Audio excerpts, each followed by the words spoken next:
Entre quedarnos atrás y rezagados como nación y como país, preferimos dar un paso al frente. Estamos frente a la peor crisis institucional, política y social más grave de los últimos 100 años de Venezuela. La economía se afecta. Los venezolanos sienten el peso del conflicto político en su propio bolsillo. Existe una ausencia de liderazgo fuerte. Duele. El vacío se hace notar porque pesa, suena y duele. La política se ensució, todo parece tóxico en medio de una inconformidad popular nunca antes vista. Hay un mar de fondo que si no se enfrenta, si no se asume, si no se atiende, estaremos entregándole el país a esta absurda carrera sin frenos hacia el deterioro permanente y al caos. Lo sucedido entre los días 28, 29 y 30 de julio no se puede esconder. Hay un descontento popular muy serio que debe ser atendido y debe ser canalizado. Ni la represión ni la capitulación de un candidato puede taparlo. No son tiempos de meter la basura bajo la alfombra. Los que se manifestaron en su inmensa mayoría en los sectores populares y rurales de este país no son fascistas. Ni tampoco podemos andar a la ligera insultando a cada dirigente del chavismo, comparándolos con bandas delictivas o negar su existencia. De lo contrario, caeremos en el gravísimo riesgo de un golpe de Estado, de una guerra civil o la consolidación de una autocracia, o peor, las tres juntas, condenando al país a la miseria y a la pobreza. La fortaleza de una democracia no se mide por la capacidad de procesar los acuerdos, se mide por capacidad de canalizar sus desacuerdos, su inconformidad, por más profundos y difíciles que sean estas diferencias. Pero tenemos que aprender a resolver nuestros problemas entre nosotros mismos. Pedirle a un pueblo que se inmole por un sistema que ni siquiera es capaz de prestarle los servicios más indispensables de subsistencia es una aberración.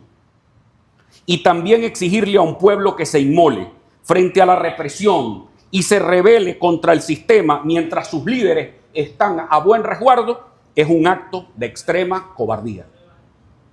Es evidente que a nosotros no nos favoreció el resultado del 28 de julio, pero jamás, óigase bien, jamás dejaremos huérfana a la oposición venezolana ni al pueblo de Venezuela. No vamos a abandonar nuestra lucha por la democracia y por el restablecimiento de la Constitución y de sus instituciones. Como fiel defensor de la ley, de la Constitución, de las instituciones y de la soberanía popular, acudimos al Tribunal Supremo de Justicia. Y cuando acudimos al Tribunal Supremo de Justicia lo hicimos por escrito y en la cara de Nicolás Maduro. Lo que firmamos allí fue un acto de mera asistencia. Pero ese mismo día y por escrito presentamos nuestras observaciones porque pedíamos una aclaratoria de en qué condición estábamos yendo al Tribunal Supremo de Justicia. Si era como demandante, como demandado, como testigo, como experto, o estábamos en un paseo escolar. Pero alguien tenía que decirnos en qué condición estábamos yendo a la sala electoral del Tribunal Supremo de Justicia. Todavía esa respuesta no la tenemos. El segundo recurso fue ante otra vez la misma sala, pero a oponernos a la instancia por escrito, diciendo que las competencias del Consejo Nacional Electoral estaban siendo vulnerados por la propia sala electoral del Tribunal Supremo de Justicia. Porque en Venezuela, a diferencia del resto de las constituciones de América Latina, el poder ciudadano, el poder electoral son novísimos poderes, pero son poderes autónomos del Estado que no pueden ser vulnerados por la tutoría del Poder Judicial. Y adicionalmente a eso, acudimos también, lo hicimos en fecha 6 de agosto. Quiero resaltar esta fecha. El 6 de agosto acudimos al Tribunal Supremo de Justicia también para pedir y solicitar un recurso de revisión constitucional contra las decisiones de la sala electoral porque no estábamos de acuerdo con las actuaciones de la sala. Y en ese momento nosotros acudimos a la sala constitucional a solicitar. Eso parece que le molestó al fiscal. Pero hoy quiero anunciarle al país que voy a solicitar, frente a ese recurso de revisión constitucional que está desde el 6 de agosto en la Sala Constitucional del Tribunal Supremo de Justicia, pues voy a solicitar una extensión para que revise ¿qué? Para que haga 3 cosas la Sala Constitucional del Tribunal Supremo. 1, anular las actuaciones de la Sala Electoral, porque nos parece que aquí hay que poner orden en las instituciones para que las decisiones que se tomen en el marco de la institucionalidad se haga con absoluto orden. Lo que tiene que hacer el CNE, que lo haga el CNE. Lo que tiene que hacer la Sala Electoral del Tribunal Supremo, tiene que hacerlo el Tribunal Supremo de Justicia, y lo que tiene que hacer la Sala Constitucional lo haga. Pero que además la Sala Constitucional del Supremo nos diga, además, qué es para hoy y para un futuro, porque aquí está en juego el voto, para que el Tribunal Supremo y tengamos todos reglas muy claras para los siguientes procesos electorales de Venezuela. ¿Qué es lo que tiene que enseñar el CNE? Eso tiene que estar allí. Y lo tercero que le voy a solicitar, a riesgo de un gran debate nacional, es que se inste a los poderes públicos a convocar una comisión constitucional, una alta comisión presidencial, una alta comisión constitucional de la propia sala. ¿Por qué? Porque hay una crisis institucional en Venezuela.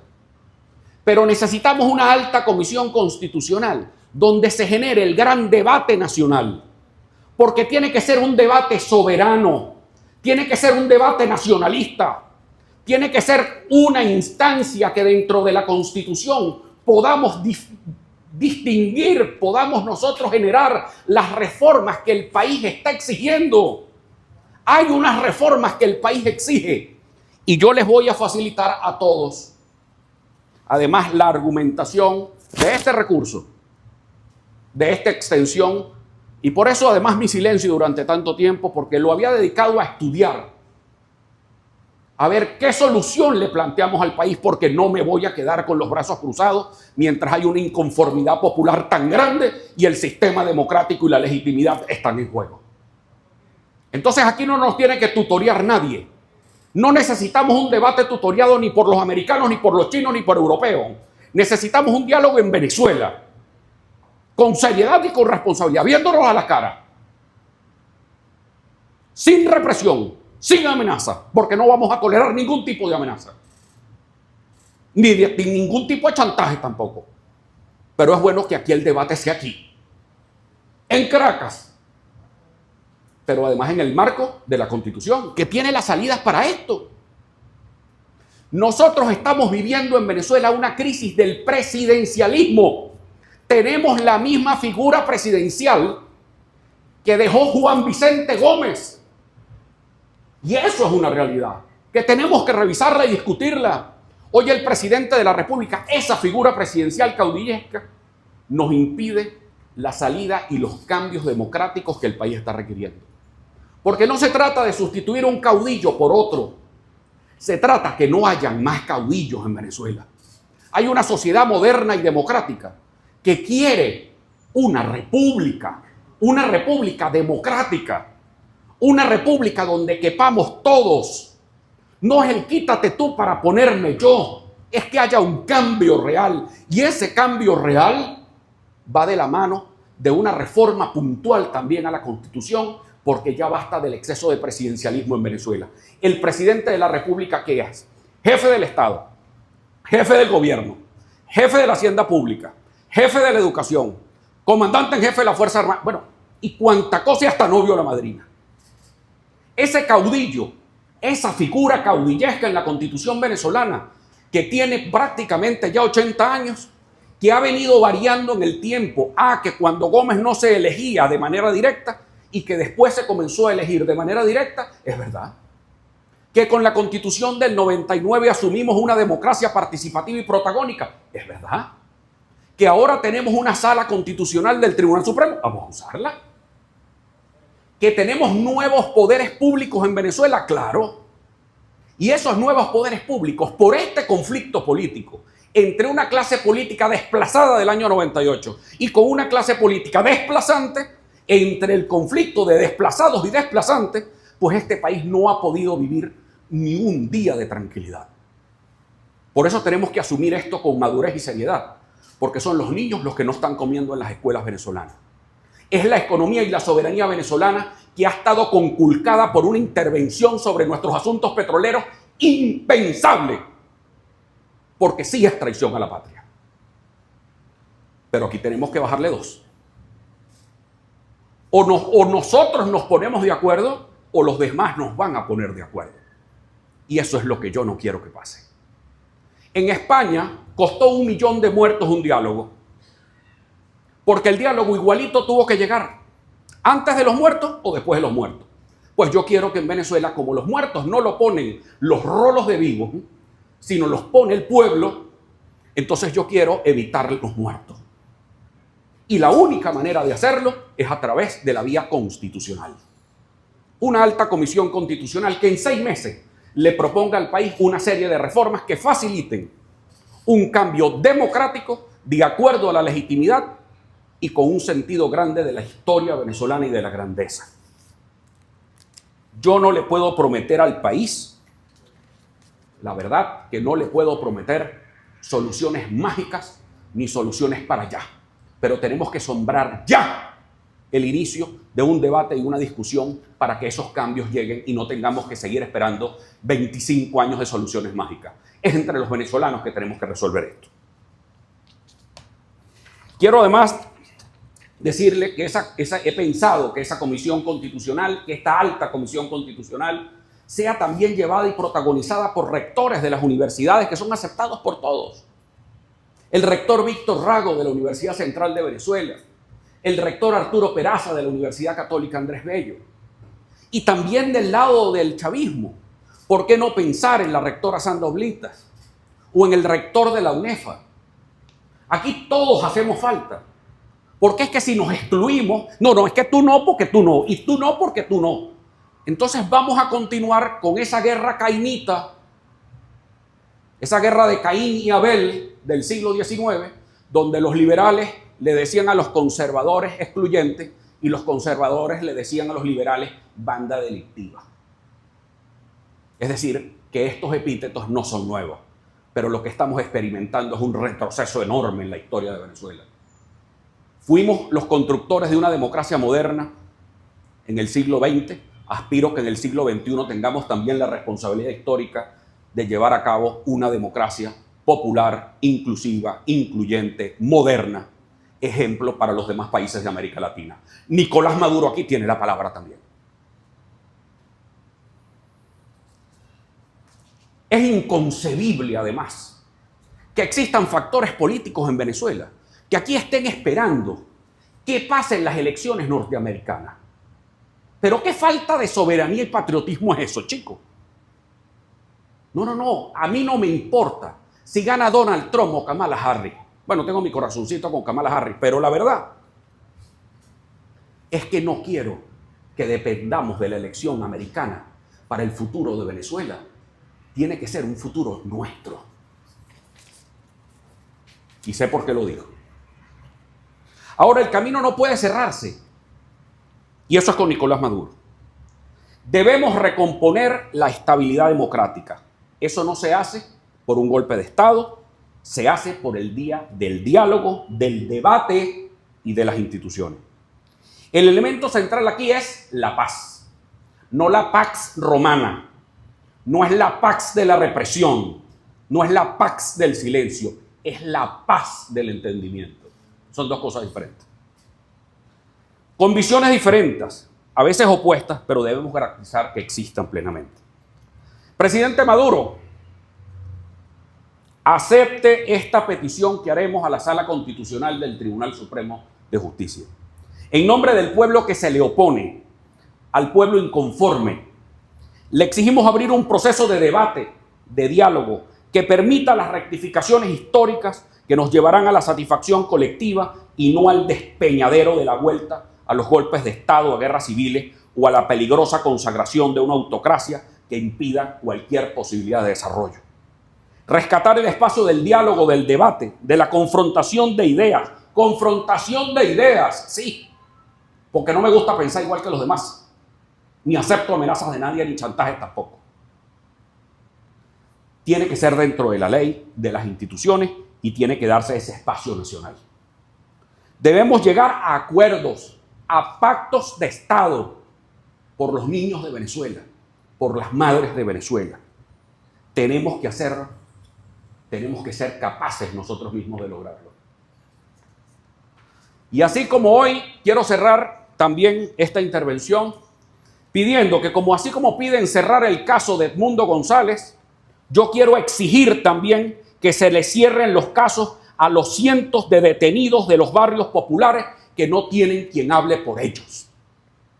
Quiero a los hombres y mujeres y niños que quedan detenidos por los casos del 28 y 29 y 30, le exijo al presidente Nicolás Maduro amnistía para todos los que allí protestaron. Ya que le va a cerrar el caso al embajador González que se fue, pues bien, cierren el caso también a todos los que protestaron, porque sería un acto de verdad de injusticia de que solamente los pendejos paguen con cárcel en Venezuela. ¿Qué le dijeron? Si confía en que la extensión que usted acaba de anunciar va a prosperar en el TSJ, y ya lo mencionó terminando, que por favor fije posición ante la salida de Edmundo González al exilio. Sí, bueno, yo respeto muchísimo, quiero comenzar por lo último, yo respeto muchísimo las decisiones personales de cada quien, pero si yo hubiese estado en el caso del señor González, sin conocer sus temas internos de salud, de familia, no lo conozco, la verdad, y quiero respetar esa decisión, pero yo no hubiese tomado esa decisión estando en el papel de Edmundo González. Pero eso es cada quien en su mundo el que tenga que tomar ese tipo de decisiones. Pero lo que sí quiero decirte es que lo que no puede ser, lo que es bueno para la pava, es bueno para el pavo.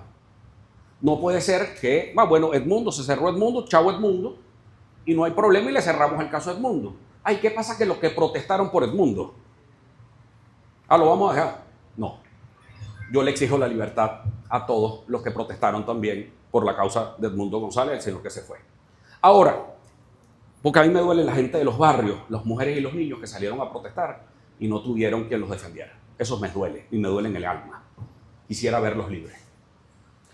Lo otro es sobre la respuesta del Tribunal Supremo. El Tribunal Supremo de Justicia no me ha respondido nada.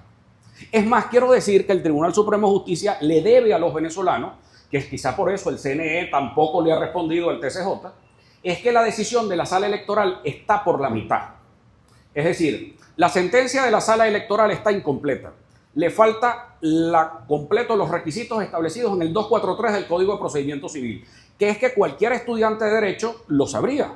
Es decir, cualquier sentencia debe tener una parte motiva. La parte motiva no la conozco. Es decir, que además los escritos que nosotros presentamos y aclarar por qué es la competencia de la sala, por qué es competente. Porque en una sentencia se debe tienes que justificar tu competencia. Eso es una sentencia, eso además no es ni costumbre, ni es una cosa porque es que a mí me provoca. No, porque está establecido en la ley que toda sentencia debe tener una motivación. Y la motivación de la sala electoral no existe. Entonces a lo mejor debe ser que por eso es que el CNE no le ha respondido. Porque el CNE tenía unas cosas que hacer por mandato de la sala electoral, pero la sala electoral no hay manera que... el CNE no responde. Debe ser que también están confundidos. Yo lo que le estoy pidiendo al Constitucional, a la sala constitucional, es que ponga orden. Entonces que definamos las competencias de la sala electoral, las competencias del Consejo Nacional Electoral, y no como un organismo supeditado al tema de la tutela judicial, porque se trata de un poder autónomo. Recuerden que todos estos poderes autónomos nacen por inspiración del libertador Simón Bolívar en el discurso de Angostura. Es decir, que el libertador tuvo la grandeza de ver que pudieran existir poderes autónomos distintos a los planteados por Montesquieu, que son la repartición tripartita del poder ejecutivo, legislativo y judicial. Él plantea la creación de nuevos poderes. En caso del libertador era el poder moral. Imagínense ustedes, para que la educación dependiera de un poder autónomo del Estado distinto al Ejecutivo. Esa era la intención del Libertador. Pero la verdad es que no lo hicimos. Pero de todas hay unos poderes que deberían estar funcionando. El problema no es que funcione o no funcione, el problema es que existen y tenemos la obligación de hacerlo funcionar y punto. Que confíe o no confíe, eso es secundario. Porque nuestra exigencia tiene que ser que funcione, punto. Porque la democracia es para exigir eso. La democracia es que existan las instituciones y las instituciones respondan, punto. No hay discusión, tienen que responder. Que respondan como yo digo. No, eso es distinto, evidentemente. Pero tienen que responder y tienen que responder satisfactoriamente. La sala electoral del Tribunal Supremo de Justicia debe sacar su sentencia completa. Porque la completa no la conozco y publicada tampoco, que es lo increíble del asunto. Entonces, creo que aquí hay que poner orden en las instituciones para poder tener decisiones legítimas, serias y bien fundamentadas. De no tener respuesta de la Sala Constitucional, ¿cuál es el paso a seguir? Número uno. Número dos, de manera autocrítica, ¿en qué falló Lápiz y sus partidos aliados para tener el resultado cuantitativo de la elección del 28? Bueno, fíjate, que si el Tribunal Supremo no responda, que si los poderes no respondan, pues caemos en el grave riesgo de la tentación de tres cosas terribles que le pueden pasar a Venezuela. Cuando las instituciones no responden o no funcionan, pues caemos en los riesgos de los golpes de Estado, de las guerras civiles o de la consolidación de las autocracias, indistintamente de quién la lleve, porque no necesariamente puede terminar siendo Maduro el autócrata, porque cuando tú llegas y se debilitan las instituciones, cualquier cosa pasa. Y en Venezuela estamos desde hace rato pensando que puede ser peor que.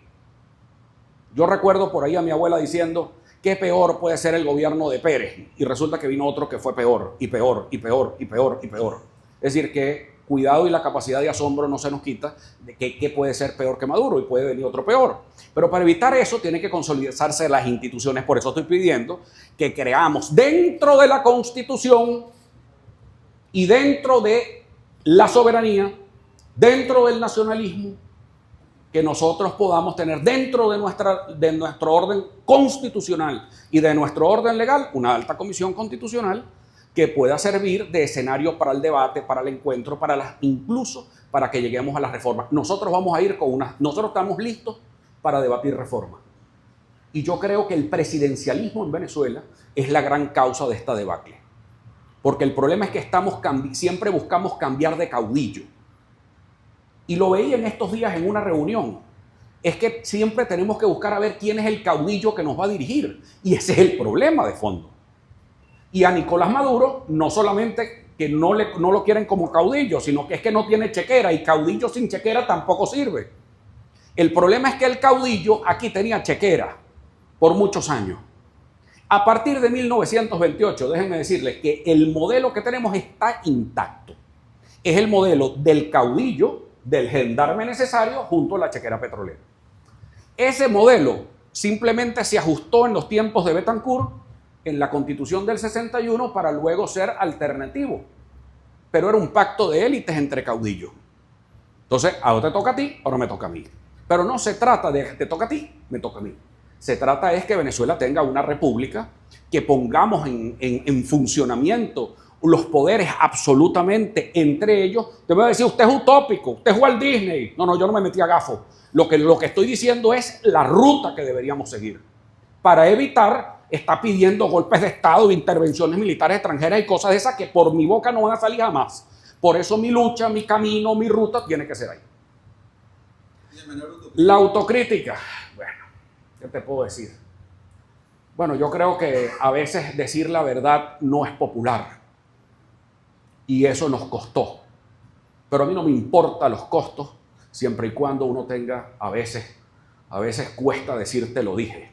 Pero yo insistí y voy a seguir insistiendo que la polarización es un grave error y hoy la estamos pagando caro. Y otra de las cosas que advertimos es que cualquiera no podía ser el candidato. No es cualquiera, ¿vale? No era cualquiera. Y ya lo acabamos de ver. No era cualquiera. El liderazgo no se delega y la candidatura presidencial menos. Por eso esta crisis y este vacío de liderazgo que hoy están sintiendo los venezolanos, hasta yo que no voté por el señor. Entonces, evidentemente, sí hay muchas críticas y autocríticas que nosotros vamos a hacer, y frente a eso también es no haber planteado unas reformas como las que hoy estamos planteando. Y no haber detectado a tiempo que el problema no era la sustitución de caudillo, no era la sustitución de un presidente caudillo por otro presidente caudillo, sino una reforma que promueva la descentralización, que pueda promover realmente la participación democrática y que haya realmente equilibrio entre todos los poderes públicos. Porque hoy estamos pagando caro y bien caro, y eso tiene que ver con tu primera pregunta sobre la respuesta del TCJ y el CNE, estamos pagando caro la abstención. Porque el TCJ que tenemos y el CNE que tenemos y la Asamblea Nacional que tenemos es producto de la abstención. Entonces, evidentemente, esa tragedia, porque estábamos esperando que unos marcianos llegaran aquí a invadir. Entonces, mientras esperas ver invasión extraterrestre, bueno, entonces pasaron todo esto y estamos hoy donde estamos. Entonces, hoy hay una gravísima crisis de soberanía, hay una grave crisis de legitimidad entre gobernados y gobernantes. Eso hay que tenerlo claro, pero hay que saber el tamaño de la crisis para saber de qué nos tenemos que ocupar. Porque ni tan calvo ni con dos pelucas, ni está pendiente de ver quién va a ganar las elecciones en los Estados Unidos para tú pedir una invasión, y tampoco estar pendiente de ver cómo Maduro se cierra para que consolide una autocracia. Esos serían dos gravísimos errores. Antonio, buen día. En primer lugar, quisiera saber su opinión en torno al caso de las personas que se encuentran asiladas en la Embajada Argentina en Caracas y la situación diplomática que se vive hoy con Brasil y Argentina. Y en segundo lugar, quisiera saber su opinión en torno a lo que mencionaba ayer Diosdado Cabello de un posible escenario electoral de elecciones regionales y municipales. Bueno, fíjate, con relación a las personas que están asiladas en la Embajada Argentina, yo quiero solicitar también que se les otorgue su salvoconducto y salgan. Hay una convención, que es la Convención de Caracas, se llama así, sobre el derecho al asilo. Y lo que hoy es bueno para uno, porque eso no lo está pidiendo, hay que proteger. Hay límites que debe tener la política. Porque los que hoy son víctimas, mañana pueden ser victimarios. Entonces hay que tener cuidado con eso. Recuerdo perfectamente cuando aquí se perseguía a Rómulo Betancourt y Pérez Jiménez, y él se refugió en una embajada. Y salió en un salvoconducto dado por Pérez Jiménez. Y luego la familia de Pérez Jiménez tuvo que refugiarse en una embajada en los riesgos del 23 de enero en la embajada del Paraguay. Entonces también hubo que protegerlo. Es decir, hay unos temas que deberíamos tenerlos como sagrados. Y sagrado es un político refugiado en una embajada y esa embajada de ese país le dio asilo, señor, dele su salvoconducto y se acabó. Pero nosotros rechazamos cualquier intervención a una embajada, como lo hicimos con el tema de Ecuador, que me parece, por supuesto, una aberración lo que cometió el presidente Correa contra la embajada de México. Entonces, evidentemente, todas esas cosas hay que rechazarlas. Pues esos son abusos del poder. En el caso de la presión que se ha Diosdado Cabello sobre las elecciones... Mire, antes de ir a las elecciones parlamentarias y ir a las elecciones regionales, tenemos que ocuparnos de salvar el voto en Venezuela, de hablar, de debatir, de dialogar, para lograr las reformas importantes que a lo mejor esa nueva Asamblea Nacional va a poder realizar. Pero si no dialogamos y esto se cierra y lo que vamos son es unos monigotes, no, eso así no funciona. Porque lo que estamos escondiendo es la inconformidad popular. Y eso no se puede esconder. Por eso tenemos que dialogar, por eso tenemos que hablar en Venezuela, sin tutelaje. Porque los países, cada uno representan sus propios intereses. Estados Unidos tiene sus intereses. Europa tiene lo suyo. Colombia tiene lo suyo, Brasil tiene lo suyo. A mí me parece que la intervención, por ejemplo, la facilitación que están haciendo Brasil, Colombia y México es buena. Pero una cosa es la facilitación y otra cosa es la intrepitura, que es distinto. Porque una cosa es facilitar y otra cosa es ser intrépido. Los problemas de los venezolanos los resolvemos los venezolanos y punto. Y eso es lo que estamos nosotros planteando aquí hoy. Que tenemos que cubrirnos de valentía, porque para hablar se necesita valentía. Para pararse frente al otro se necesita valentía. Y yo no me voy a estar escondiendo, ni voy a estar pasando agachado para no sobrarme en una foto porque tengo que rayarme. No, nada de eso. Aquí debemos estar y asumir con responsabilidad que hay una inconformidad popular, que hay un problema de legitimidad muy serio y que tenemos que asumirlo, que tenemos que resolverlo, que tenemos que facilitar una cantidad de reformas que urgen en Venezuela, dado los cambios que está experimentando la sociedad y además el mundo. Y eso de estar también diciéndole fascista cuanto dirigente popular está inconforme, eso es una barbaridad también. Yo no dudo que hayan también radicales y gente que se la pasa insultando y persiguiendo chavistas. Eso hay que rechazarlo. Rechazar. Entonces, bueno, en eso nosotros tenemos que tratar de normalizar las cosas, bajarle dos, porque ya sabemos que el que venga con venganza va a salir trasquilado. El que venga con una chequera de venganza no va a pasar. Por las malas no va a pasar. Entonces vamos a hacerlo de manera serena. Maduro no se puede cerrar. Y la otra gente tampoco. Y yo también me pongo a la orden, tanto del Partido Socialista Unido de Venezuela como de la Plataforma Unitaria, para conversar. No me cuesta nada hablar con María Corina Machado, a quien respeto mucho. No me cuesta nada hablar con Omar Barbosa, ni con ninguno de los miembros, ni con Manuel Rosales, ni con ninguno de los miembros de la Plataforma Unitaria. Ni tampoco me va a costar hablar con Diosdado Cabello, ni con Nicolás Maduro, ni con Jorge Rodríguez. Es decir, aquí tiene que haber alguien que hable. Tiene que haber alguien que hable. Entonces, cualquiera de que hable aquí, yo con gusto hablo. Antonio, hablando de legitimidad, ¿cómo visualiza usted el 10 de enero? Es decir, si el señor Maduro asume ese día, ¿cómo va a ser el tema de la legitimidad internacional? ¿Va a agravar el conflicto en virtud que los países, digamos, en la era de la parte democrática, lo que han exigido es que presenten las actas y eso no se ha hecho? Para sumarme también a la pregunta de Euclides, ¿cómo ve la situación a día de hoy? Han pasado más de 40 días de la elección presidencial, no se han presentado los resultados desagregados por región, por estado, no han habido ningún tipo de muestra de resultados. No sé si ustedes como partidos tendrán por lo menos la relación de votos que sacaron en las diferentes ciudades. Entonces, ¿cómo ver la situación a día de hoy cuando todavía no hay un resultado claro? Bueno, por eso mismo estamos acudiendo a la Sala Constitucional del Tribunal Supremo de Justicia, para remediar ese tipo de problemas. Porque hasta el momento nosotros no sabemos los resultados, nosotros no sabemos lo que sacamos. Entonces queremos ir a la Sala Constitucional del Tribunal Supremo para que ponga orden en este despelote institucional. Entre el CNE, la sala electoral, uno que publique, el otro que no publique, el que hace un sumario, la cosa parecía una declaración de PTJ. Miren, esto es una cosa de verdad que tenemos que ponerle seriedad y además muchísima responsabilidad.